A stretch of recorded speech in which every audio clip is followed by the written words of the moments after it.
You're listening to A Climate Change. This is Matern, your host, and I've got Tracy Quinn of Heal the Bay on the program. Really excited to have Tracy on the program.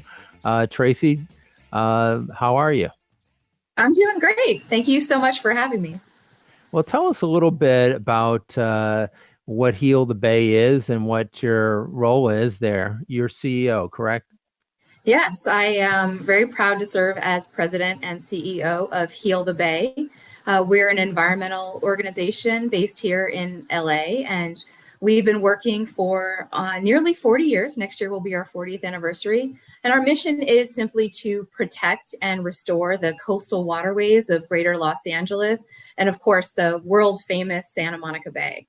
We do that using science, advocacy, community engagement, and education. Many folks may not realize it, but we actually operate the aquarium underneath the world famous Santa Monica Pier. And it's a really exciting organization, and I'm really excited to be here. Well, that's great. And I, came to Los Angeles 30 plus years ago and heard about Heal the Bay, pretty early on. And it's great that the organization has continued to grow. And tell us, how long have you been there, and also what brought you into the environmental movement just to begin with? I joined Heal the Bay about a year and a half ago. May will be my 2-year anniversary here. But I've been part of the environmental movement, environmental policy for most of my career. I grew up here in Southern California, and like many kids, visited the beach. Are lucky to grow up within half an hour of the beach in Anaheim, California. But I also noticed that, it wasn't safe to swim, particularly after storms. Friends who were surfers were getting sick from swimming in polluted waters. And it really inspired me to find a career where I could ensure that future generations were going to have the opportunities to play in the surf and experience what makes Southern California so special. So I went to school, I became a civil engineer, and I worked on water infrastructure for about a decade. And then I had the wonderful opportunity to join the Natural Resources Defense Council, where I spent over a decade working on climate adaptation policy here in California. So what does climate adaptation policy look like in the real world? Well, of course, my focus was water. And so what I looked at is the ways in which climate change was impacting our ability to have safe, reliable, and affordable water in California. Here in Southern California, the vast majority of our water comes from hundreds of miles away, from places that are experiencing climate change. We get our water from snowpack and in the Northern Sierras and in the Colorado River. And here in the city of Los Angeles, we also get it from the Eastern Sierras up in Mammoth, where I was just a few days ago checking out our snowpack and also getting a little skiing in. But those areas are seeing much more variability in the amount of snow that's falling. In fact, this year we're in a snow drought. We're only getting about 25% of the snow to date that we get on average. And our system is designed here so that snow will slowly melt over the spring and summer and fill our reservoirs so that we can have that through the high water use during the summer and then carry us until the snow falls again the following year. But what we're seeing is that hotter and drier temperatures mean less snowpack, which means less runoff. And then we're seeing hotter and drier extended droughts. So a lot of my work at NRDC was, how do we ensure that we have a reliable supply? And a big way we can do that is to reduce our demand. So I focused a lot of my climate adaptation policy on ensuring that we're using water efficiently here in California. So in terms of wasting water, you hear a lot about we have a lot of runoff, and a lot of it runs out into the bay when we have rainy days like we've had the last couple of days, and we're not necessarily taking advantage of that fresh water that could be recharged into our aquifers and things of that nature. What are we doing to do a better job of capturing that water? You are spot on. As we've developed these cities, as we have become highly urbanized, we've also paved over a lot of soil and natural areas that used to absorb that rain when it came.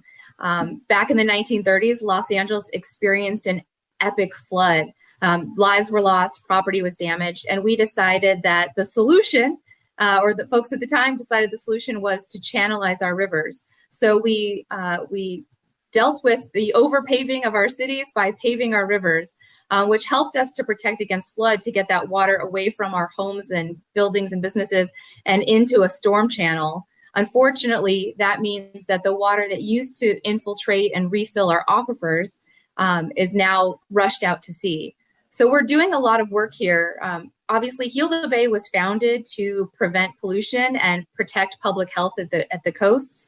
But we realized that a lot of that pollution is actually coming from our stormwater. So we started engaging in stormwater capture policy initially as a way to reduce the pollution that was reaching our coasts. But it's also an incredible climate resilience strategy. And Los Angeles is leading the way. Back in 2018, Angelenos actually decided to tax themselves in Measure W, a measure that is providing now close to $300 million a year to LA County to invest in stormwater capture projects. And we've made incredible progress to date. The project has been, the program has been up and running. And we actually just completed a report called Vision 2045 that we worked on with NRDC and the Los Angeles Waterkeepers.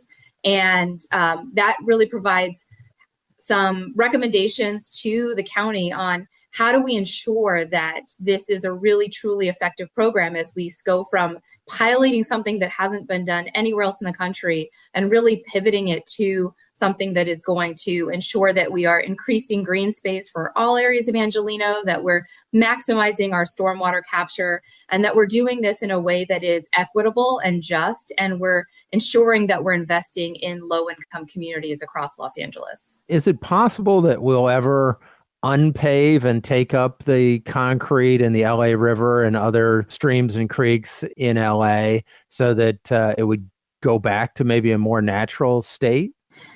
I'm not sure that it's going to happen anytime soon, but I would love to see it. I think there are a lot of things that we can do in the interim that are going to be really helpful and also help us to move in that direction.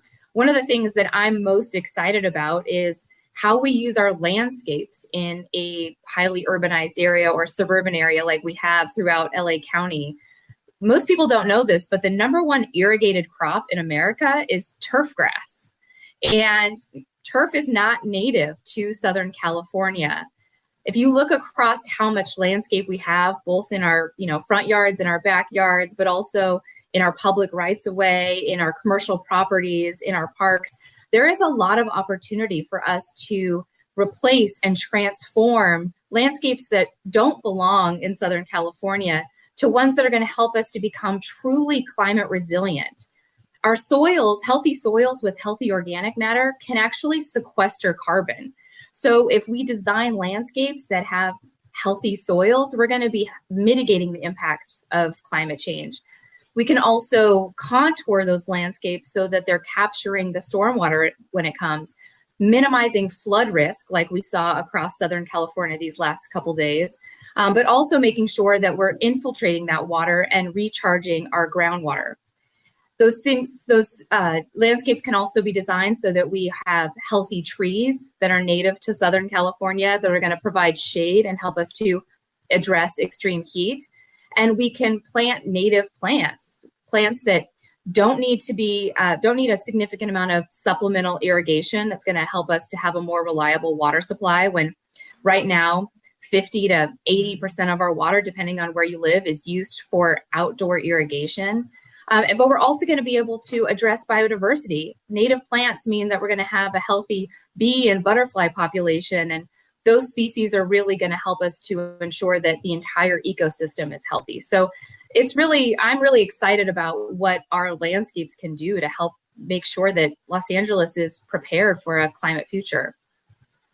So have the kind of building codes changed in LA such that it encourages or requires people who are building new properties to address these things so that like stormwater capture and landscaping, so that the new build out doesn't increase the problem going forward?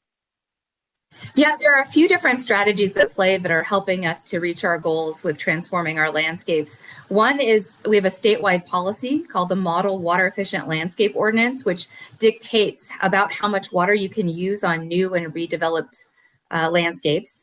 Here in Los Angeles, for over a decade now, we've had a low impact development ordinance, which requires you to capture stormwater for on properties where you're new development or redevelopment. And then we also have conservation and efficiency regulations at the state board, which are helping us to better understand how much water we should be using outdoors. And then that's complemented by incentive programs, which help us to pay for replacing those landscapes and putting in something that is a lot more friendly to our local climate. Well, that's a lot. Hopefully, we're moving in the right direction. You're listening to A Climate Change. This is Matern, and I've got Tracy Quinn, CEO of Heal the Bay, on the program, and we'll be right back to talk to Tracy about next steps and where we are in this journey here in LA and across the country in addressing water in particular. We can change the world if we do it together.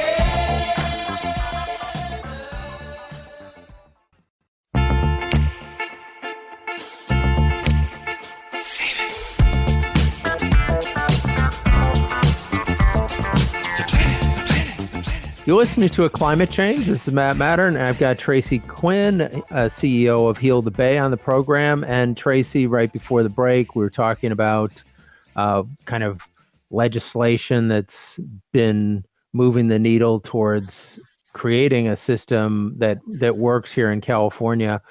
Can you tell us a little bit about the stormwater capture and where are we at along that journey in terms of maximizing stormwater capture? Are we 20% there, 50% there? Where are we at, and how do we get to where we need to be? That's a great question. We've made great strides in how much stormwater we're capturing, but we're still only capturing a fraction of the water we're seeing. We know that climate change means that we're going to have really dry years, really hot years. But when we do get precipitation, that it's going to be much more intense, and we're going to get the types of storms that we've been seeing this week in the first week of February. That's going to be a real big challenge.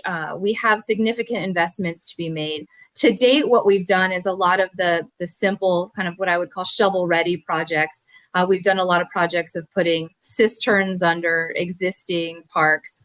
But there's a lot more we can do that are going to provide multi-benefit projects, add green space and much needed park port communities. And so we have quite a long ways to go, but we're really lucky here in Los Angeles because of Measure W, because of the bold step that Angelenos made in passing Measure W. And we have our Safe Clean Water program, which is, again, putting $300 million a year towards these projects. So it's going to be a heavy lift. It's going to be a long journey. But, I think within the next 20 years, we could be recovering and capturing a significant amount of stormwater. I'm going to try to nail you down on that one. What's significant and where, what percentage of the whole, and are we ever going to get to like 100% stormwater capture? Is that kind of a pipe dream, if you will? It's going to be a challenge to get to 100% of stormwater capture, but we could certainly capture enough that are going to help us to be reliable, have a reliable water supply in the face of climate change. So stormwater capture combined with water conservation and efficiency and the recycled water projects that we are investing in here in Southern California are going to go a long way to ensuring that we have a safe, reliable, and as affordable as possible water supply for Angelenos. I think as far as the specific numbers, I don't have those unfortunately at hand right now, but I will say that the investments that are being made are not only helping us to be more reliable, but they are helping us to have healthier communities in a number of ways, and I'm really excited about that. Well, I think that is the good news that we can solve this problem. That's kind of the optimistic part of this, is that if we make the right investments, we can capture enough rainwater and recharge the ground and kind of create a healthier future. I guess taking us to kind of the statewide picture, you're on the Met board. Tell us a little bit about the Met board and tell us about the California, future as far as water going forward. Yeah, I'm really honored to represent the city of Los Angeles. I was appointed by Mayor Garcetti back in 2019 to sit on the board of the Metropolitan Water District. It's the wholesale water provider that imports water to Southern California from the Northern Sierras, the Sacramento Delta, down through the State Water Project, and also the Colorado River. We serve about 19 million people in Southern California, and it's the largest water supplier in the country. I chair the One Water Committee, which helps the Metropolitan Water District make decisions about what types of supplies we want to invest in, whether that is shoring up the infrastructure for our existing imported supplies, investing in recycled water or other new supplies, as well as looking at things like what is a regional wholesale water supplier's role in capturing more stormwater and really increasing the efficiency with which we're using water in our households and in our businesses. I've been exposed to a number of things that I think are worth sharing as far as what the threats to water reliability are in Southern California. I think the top three that come to mind are ensuring we have a safe supply of water. We're seeing a lot more information about emerging contaminants. I think PFAS is the one that gets the most attention. And I was really lucky to work on PFAS and drinking water in my role at NRDC just a few years ago. It's a really interesting and complex problem. We're learning a lot more. We have a lot more technology to be able to detect these emerging contaminants, and we're finding them more frequently in our drinking water. And our health experts are helping us to understand, the impacts of these contaminants on human health. It's really concerning. It's also really concerning that in the U.S. we have the Safe Drinking Water Act, which was amended back in the 1990s to say that in order to regulate a contaminant, you had to show that it was cost effective to remove it. And that is really been challenging with getting new drinking water regulations passed. In fact, I'm not sure we've had a new drinking water regulation passed since the 90s, since that amendment, because removing some of these contaminants is quite expensive. I'm really worried about how we're going to deal with these emerging contaminants, especially also in a country where you have to prove something is dangerous before you can regulate it. So, rather than having a policy where you have to prove something is safe before you release it into the environment here in the US, you have to prove it's dangerous before you can regulate it. And that presents a real challenge for providing safe drinking water. We've already talked a little bit about the threats of climate change and how that's impacting the reliability of our water. We know we have a large and growing gap between the amount of water that nature is providing and the amount of water that we need for our homes and our businesses and to grow the food for the world that we do here in California. And so there are some real threats from climate change on our ability to provide a reliable supply of water. And as we look to provide that reliable supply of water, I think one of the big concerns is how do we do that affordably? These projects that we're looking at are really expensive.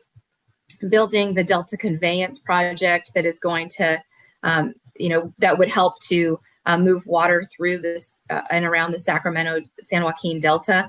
That's a proposed $16 billion project. And the max benefit from that, I think, is about 450,000 acre feet a year. That's less water than we use in the city of Los Angeles in a year.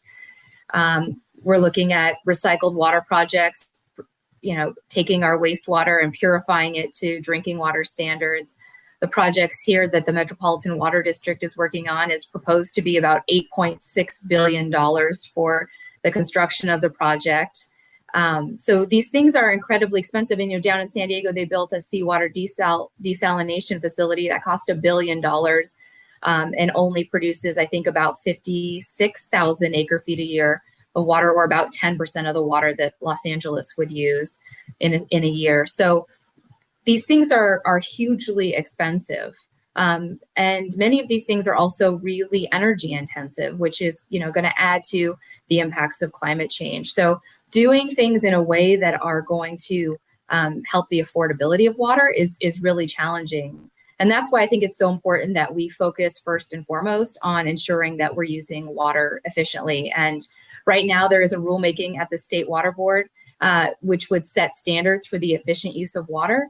And it's really important that the state board proceeds with as strong as standards as possible, because we know that water conservation and efficiency is not only the most cost-effective way for us to bridge that gap between supply and demand, but it's also the fastest. It's going to take us 10 plus years to build the major infrastructure for these new supply projects, if we're lucky, but we can start conserving today. And we can make a huge impact and also put in place policies and programs that are going to provide a lot of different benefits to our communities, including ensuring that our water is affordable. Well, a lot to unpack there. I'll just start with something you didn't exactly say, but it's on my mind, which is microplastics and how we can take that emerging contaminant out of our drinking water, and whether or not steps are being taken or whether it meets the, quote, cost-effective standard to remove them. That is a great question. And, just as we're getting used to talking about microplastics, the researchers and the news comes out with a new concern of nanoplastics. I'm not sure if you saw that article that came out recently, but yeah, absolutely. Microplastics in our drinking water are a huge concern. At Heal the Bay, we've been working on eliminating single-use plastics from the environment for quite some time. When we do our beach cleanups, Heal the Bay is pretty famous for our nothing but sand beach cleanups here across LA County. And the number one thing we pick up is plastic. It's plastic that's coming from across our communities. And it's ending up in our waterways, and it ends up in our drinking water, and it ends up in the ocean, and in our sea life. And so there are multiple ways in which these microplastics and nanoplastics are coming into contact with humans and harming our health. So, the number one thing we can do with a pollutant like plastic is to get it out of the environment. We've been working on local and state policy to take single-use plastics out of the environment for quite some time. I saw that you interviewed Senator Ben Allen, and we were really excited to work with him on SB 54 a few years ago to reduce single-use plastics and put that responsibility on the producers to find new ways to get us what we need. But here locally, we've been banning things like styrofoam and single-use plastics with the LA City Council. And that's really the number one way that we're going to deal with this is to eliminate single-use plastics from our everyday life. Amen to that. Well, you're listening to A Climate Change. We've got Tracy Quinn, CEO of Heal the Bay, on the program today, and we'll be right back in just 1 minute to talk to Tracy about plastics and water and everything else. We can change the world if we do it together.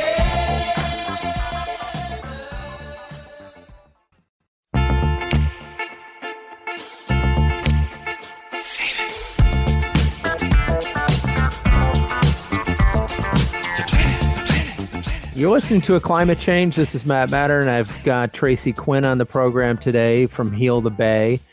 Tracy, you were just bringing up my favorite senator in the state of California, Ben Allen. So what should we be pushing Senator Ben to do next? I mean, what have you done for us lately? SB 54 was nice, but we need to get plastics completely out of the state and out of this planet. So what do we do next? That's a great question. I mean, Senator Allen really pushed the envelope with SB 54. It was, a first of its kind legislation to create funding for eliminating single-use plastics from our environment. But there is always so much more to do. I think we really need to make sure that we're continuing to protect our most vulnerable communities as we look to eliminate single-use plastics. There's a big push for recycling. And those recycling facilities are often in low-income communities, communities of color, and there is a lot of harm that can be brought to those communities when we're trying to provide the benefit of reusing and recycling single-use plastics. So I think number one, we want to make sure that as we move forward with regulating plastics, we're doing it in a way that is not causing harm to our most vulnerable communities. So I would, be looking for Senator Allen's continued leadership on that as we move forward in addressing our plastic crisis here in California, and his leadership in thinking about how do we expand what we're doing here in California to the rest of the country. Well, certainly, I think that we are in the vanguard in California to create policies that can be implemented in other places, which is great on the issue of plastics. And we've seen that we can eliminate certain things like plastic bags at the grocery store and such like that. Kind of circling back to the water issue, and you're talking about all these enormously expensive projects to deliver more fresh water to people in California. I think of one project that would be very easy, which is stop giving Colorado River water to the farmers down in the Imperial Valley who are farming in desert conditions and getting more water than the entire state of Nevada and Arizona for farming things like alfalfa, which never should be farmed probably anywhere in California, least of all in the desert. What are your thoughts on that front? Well, that is a really challenging question, and I appreciate you asking it. Just a few months ago, as a Met director, I was able to take an inspection tour of our Colorado River facilities, and as part of that tour, we visited a farmer in that region. I think he's in the Palos Verdes irrigation district, also a senior rights holder irrigation district in that area in the desert. And he has implemented regenerative agriculture principles for his farm. And he is growing alfalfa, but instituting regenerative agriculture principles has been able to get increased crop values. He's producing a lot more and with only a fraction of the water. So I think getting folks out there that are piloting these new techniques is going to be really important, and showing that they can actually make a lot of money, they can get a huge return on their investment, and they can use a fraction of the water is going to be really important for transitioning farmers in that region from the types of irrigation practices that they're using now to ones that make a lot more sense for a hotter, drier future, and practices that are going to leave enough water for our urban communities that rely so heavily on the Colorado River. Right. And I'm not talking about taking away their farms or not compensating them if we turn off the tap. I would say, hey, we're going to have to pay for it, but it certainly would be less than $16 billion. And we could get a lot more water from that source and say, hey, farming was good for you for 100 years, but, quite frankly, 40 million of us, are not going to pay the price for your whatever, couple hundred, couple thousand farmers. That's just, it's kind of insane. Yeah. Yeah, I think what's really exciting is that, Metropolitan Water District has the opportunity, because we lease a lot of the land out there, to encourage and incentivize farmers in that area to implement these really important practices, to focus on healthy soils. And I think it's really exciting that farmers out there are seeing that with a fraction of the water, they can get a higher quality product and a higher value product. They can make more money with implementing these practices. And so, it's really going to take seeing the proof that they can make this happen, and being incentivized to do so. And at Metropolitan, we're in a really unique position to be able to help to advance some of those practices. And, I think within a few years, certainly with the negotiations on the Colorado River and where we're at on the Lake Mead levels, there's a lot of incentive for us for the federal government to think about how do we incentivize these our farming partners to use a lot less water. So what are the incentives that you're giving to the farmers to change their principles? practices? Well, I think those are still being developed, but giving them the information and the tools they need to implement regenerative practices, understanding, what the focus on healthy soils looks like and how that's going to benefit them is really going to be important. So I understand that there are studies being done. I think it's at Chico State that is looking at sort of the carbon sequestration potential of healthier soils on these farms, seeing if we can get climate credits apply to some of these practices, and then obviously paying our farmers to make these investments, hopefully with some of the federal dollars that are going towards making sure we have a lot more climate resilience along the Colorado River. But I think we're at the early stages now of figuring out exactly what those incentives are going to look like and exactly how we're going to get there. But what's really exciting is that we're seeing demonstrations that it's possible and that it's potentially lucrative for the farmers. Well, I do think that that's an important thing for the going forward, is that we should link profitability and environmentally valuable practices together, so that we put people's incentives in line with both of those things. Hey, you can make money doing this and you can help save the environment.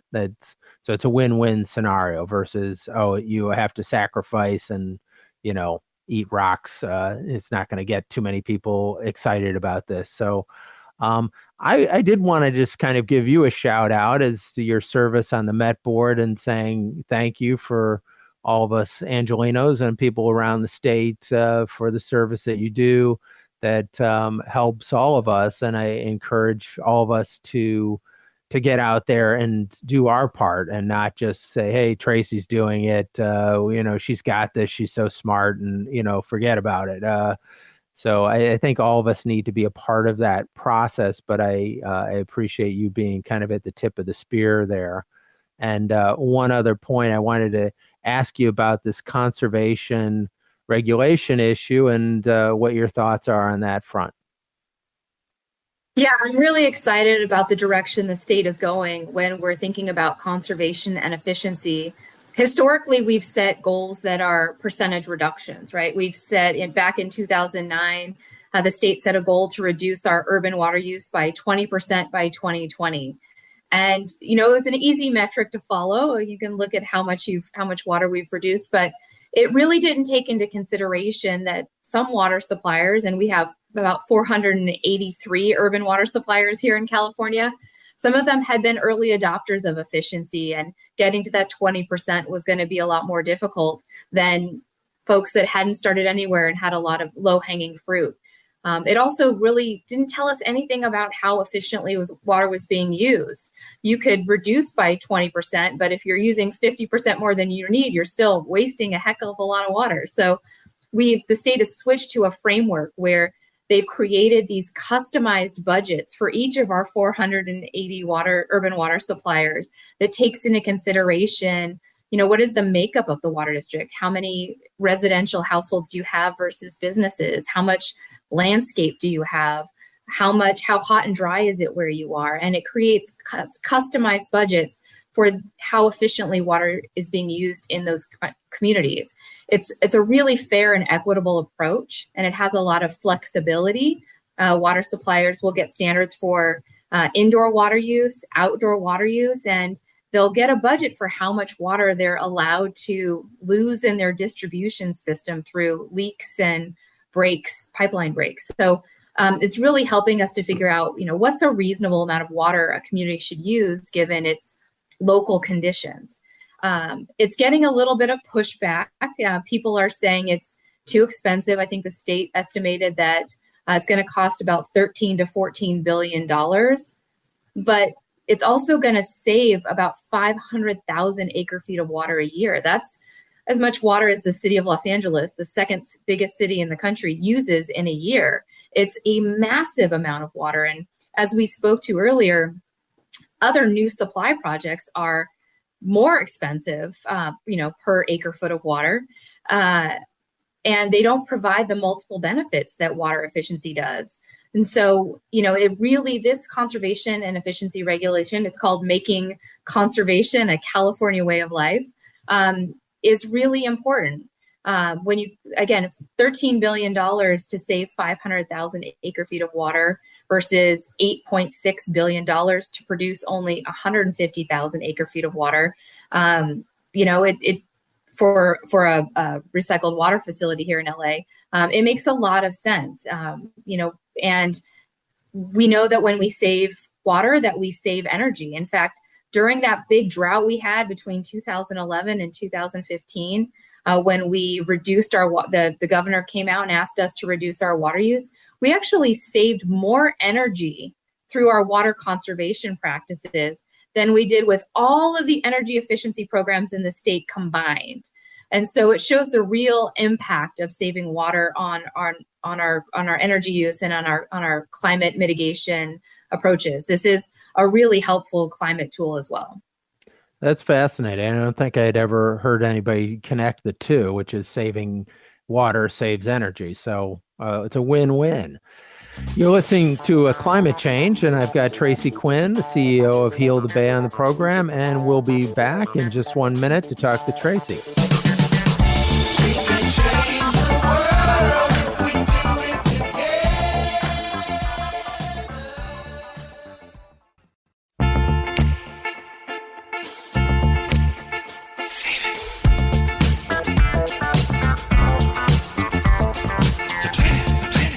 You're listening to Climate Change. This is Matern, and I've got Tracy Quinn on the program. Tracy is the CEO of Heal the Bay.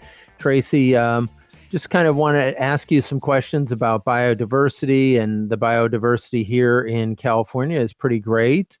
But are we concerned that things are changing such that we're not really protecting our biodiversity? I know that I've seen pictures of how much kelp there used to be along the coast in California, and because of farming and fertilizers being diverted down our rivers and streams and then into the ocean, that it kind of wiped out the belt of kelp that was along our coast, which would have promoted all kinds of sea life, and it's just not there. So what are we going to do to get that back?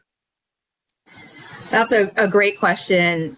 More and more science is coming out showing that one of the keys to human survival in the face of climate change is the health of our oceans and our oceans' capacity to sequester carbon. And so it's imperative that we invest in a healthy ocean. And we're lucky here in Los Angeles, we have the gorgeous Santa Monica Bay right at our doorstep, and we have a giant kelp forest in our Santa Monica Bay. Keeping it healthy is going to be a challenge. There are groups like the Bay Foundation that are doing incredible work to ensure the health of our kelp forests. Heal the Bay is also looking to embark on some of the challenges and threats to our kelp forest. One of the ones I've become aware of since I joined Heal the Bay was the threat of sea urchins. There's an imbalance in the population of sea life in our oceans, particularly here in California, where we've seen sea stars, which are a natural predator of sea urchins, experiencing mass declines in population. And those urchins are then feeding off the kelp and really causing an imbalance there. And so we're looking at ways in which we can rebalance that ecosystem with new sea stars, and we're doing a lot of research with that at our aquarium. So that, in combination with the work that the Bay Foundation is doing, we're really hoping to improve the health of our giant sea kelp forests in the Santa Monica Bay. Hopefully we can pilot things here that can be implemented across the globe to ensure healthy kelp forests and a healthy ocean. But there are, so many threats to our ocean, from plastic and trash to ocean acidification and hypoxia.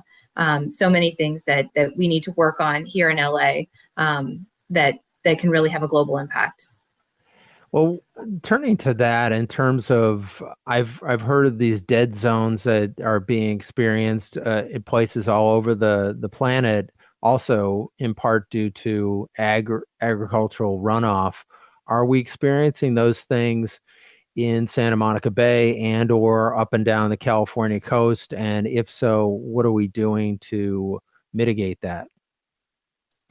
We are experiencing that here in Southern California and in the Santa Monica Bay, not necessarily because of agriculture, but because of our wastewater treatment plants. So the ocean acidification and hypoxia issue is being exacerbated by the volume and the concentration of nutrients that we are putting into our ocean.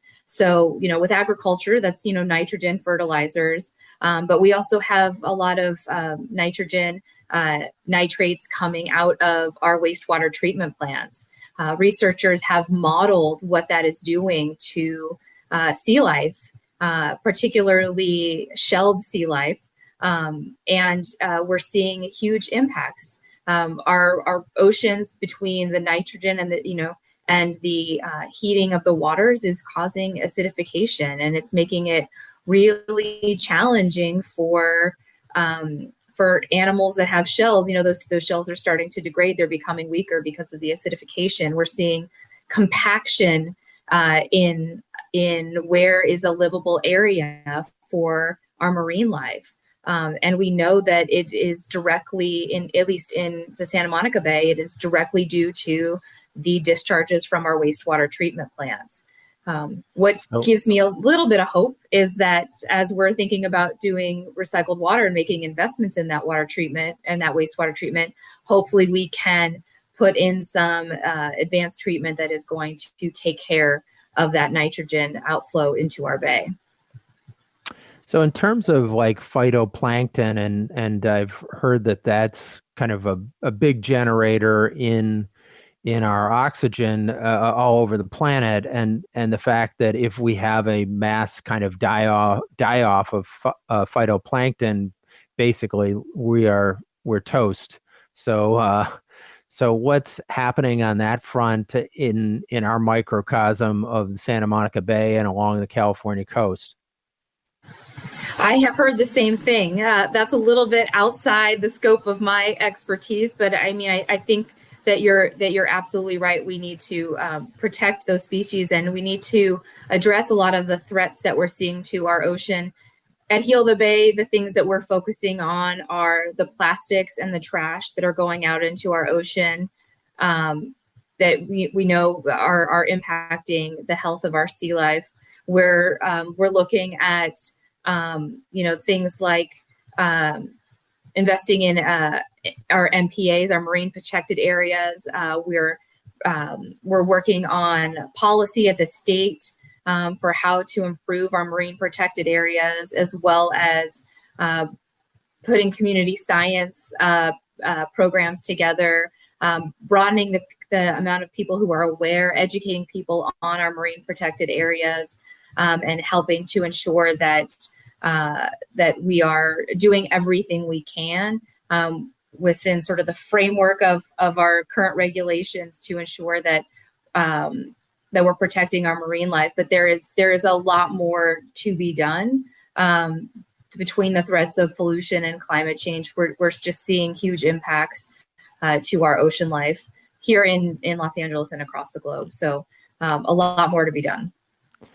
Well, that segues nicely into the next question of how do people get involved with Heal the Bay, and what are the things that they can do if they do get involved? One of the things I love about Heal the Bay is that there are so many ways for people to get involved. I think I talked a little bit about our beach cleanups, the third Saturday of every month. We move them around. They are oftentimes at beaches, but we also do neighborhood cleanups because we know about 80% of the trash that's reaching our beaches are coming from inland neighborhoods, from across the watershed. So join us for a beach cleanup. We also have regular volunteer orientations where you can hear about all of the different opportunities, from volunteering at our aquarium underneath the Santa Monica Pier.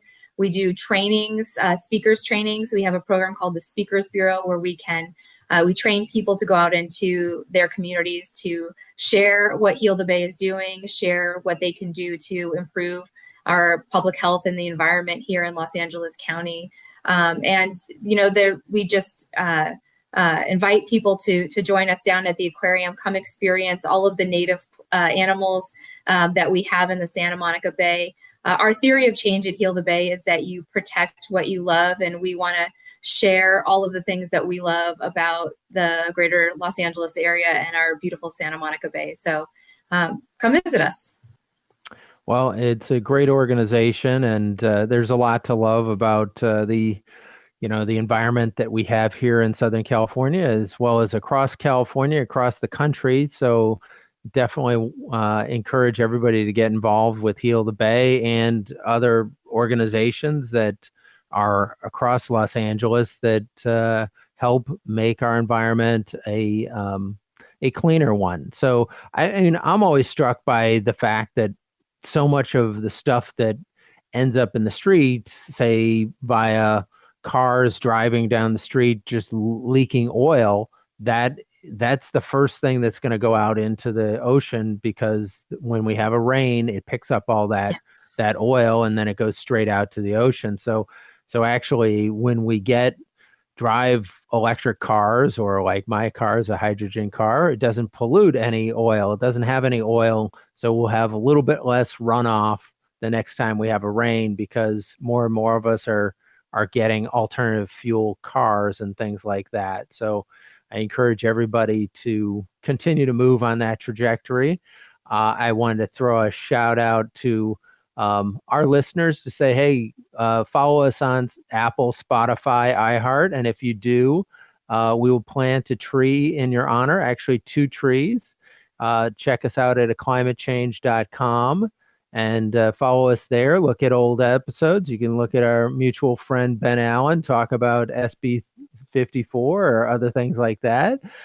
Tracy, though, thank you so much for being on the program. It's been a pleasure talking with you, and really love the great work that Heal the Bay is doing and has been doing for going on 40 years. It really has made a difference for all of us here in Southern California. Well, thank you so much for having me. It's really been an honor to share the work of Heal the Bay and my colleagues here, and proud to be at Heal the Bay. And thank you for sharing our work. Keep on doing what you're doing, and thank you for your work at the Metropolitan Water District. On behalf of the 19 million that it serves, I say thanks. Everybody tune in next week. Another great guest on the program, and looking forward to talking with you in weeks to come. We can change the world.